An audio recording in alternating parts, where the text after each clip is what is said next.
dragged Africa's so-called giants through the mud. While Nigeria drowns in oil wealth, it still can't stop the cycle of loans, while Kenya is a tech hub, but can't build without the World Bank. While South Africa struts with platinum but remains chained to foreign capital, tiny Burkina Faso lined up 764 heavy-duty machines, paid for by its own hands, with no donor attached. It wasn't aid, it wasn't a loan, it wasn't charity, it was sovereignty, bulldozed into existence. And if that doesn't give a reason to fight the rest of Africa, then what?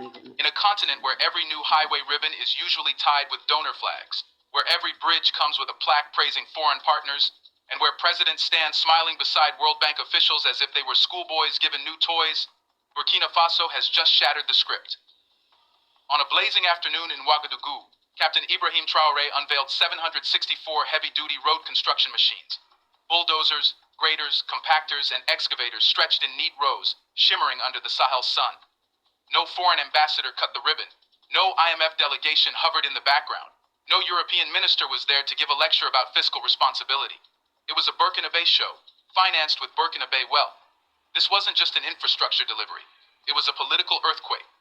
Africa's smaller nations are used to making headlines for disasters, coups, or crises. Rarely do they dominate the news cycle for outpacing the continent's biggest economies. Yet suddenly, a country with fewer resources than Nigeria, fewer international ties than Kenya, and far less industrial clout than South Africa, has delivered something those so-called giants could not: development without dependency. The shock was immediate. Commentators across Africa scrambled to rationalize it.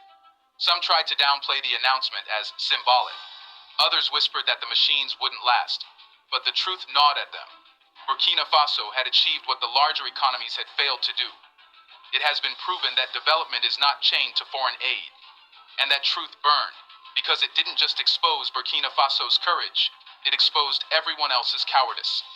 What makes this announcement so powerful is not the sheer number of machines, but the symbolism of independence. It is a message written in steel that resonates far beyond Ouagadougou. These machines will soon cut across dusty roads and connect forgotten towns.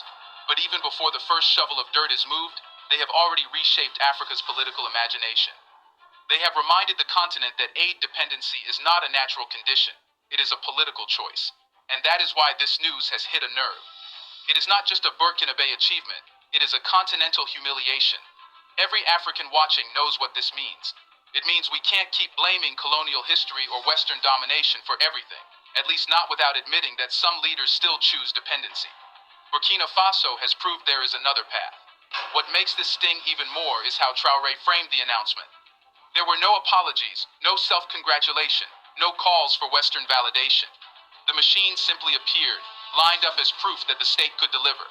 It was a statement of quiet defiance, and in that silence lay its power.